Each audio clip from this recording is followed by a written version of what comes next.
నిన్ను ఎవరు చూసినా చూడకపోయినా ఆయన కన్నులు నీ వైపు ఉంది అని నువ్వు ఎప్పుడైతే గ్రహించి జీవిస్తావో అది యెహోవా యెడల భయభక్తులు కలిగి ఉండడం అంటే. అందరూ ఉన్నప్పుడు మనం భలే చేస్తాం, భయభక్తులు కలిగే ఉంటాం. అమ్మ ఎంత భక్తి, ఎంత భయము. కానీ నిజమైన క్రైస్తవుడు ఎక్కడ భయభక్తులు కలిగి జీవిస్తాడంటే తన పర్సనల్ లైఫ్లో. హల్లెలూయ. పబ్లిక్ లైఫ్లో కాదు. ఇక్కడ నుంచి నేను ఎన్నన్నా చెప్పొచ్చు, అక్కడ కూర్చొని మీరు ఎన్నన్నా వినొచ్చు.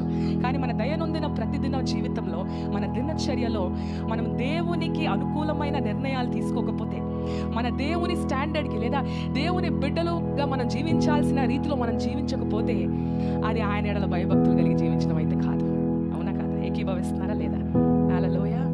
ప్రతిదినము ఇది నేను చేస్తున్నాను ప్రభా, ఇది నీకు ఇష్టమా లేదా? హల్లెలూయ. ఈ క్రియను బట్టి మీరు కనపరచబడుతున్నారా లేదా? ఈ క్రియ నిన్ను ఇష్టపరుస్తుందా లేదా అనేది మనం చూస్తున్నదైనా కొన్నిసార్లు ఇది పట్ట తిప్పేస్తాం, చూసేస్తాం రకరకాలు. అదే నేను చూస్తున్నది మనకు అసలు అవసరం లేదు, అది పక్కన పెట్టండి. కానీ నా దేవునికి ఇది ఎంత ఇష్టం అవుతుంది అనేది మనం గ్రహిస్తున్నామా లేదా? హల్లెలూయ. మన చూపు అయినా, మన ఆలోచన అయినా, ఆలోచనలు కొన్నిసార్లు ఎంత భయంకరంగా వస్తాయి చెప్పండి. రకరకాల ఆలోచన, వాళ్ళ మీద వీళ్ళ మీద. యెహోవా యెడల భయభక్తులు కలిగిన వారు వాళ్ళ ఆలోచన ఏంటి?